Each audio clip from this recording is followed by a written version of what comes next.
Ia berhasil lolos dari lubang jarum, tapi Al-Quran dan azimatnya tertinggal. Azimat itu diyakini sebagai warisan dari Tengku Syekh Saman di Tiro yang dikenal sebagai Tengku Syekh di Tiro, ungkap Zengraf.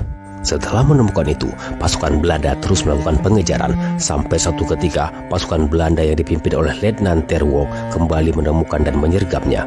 Tengku di Coetbling syahid. Namun, Belanda ragu kalau itu mayat Tengku di Coetbling.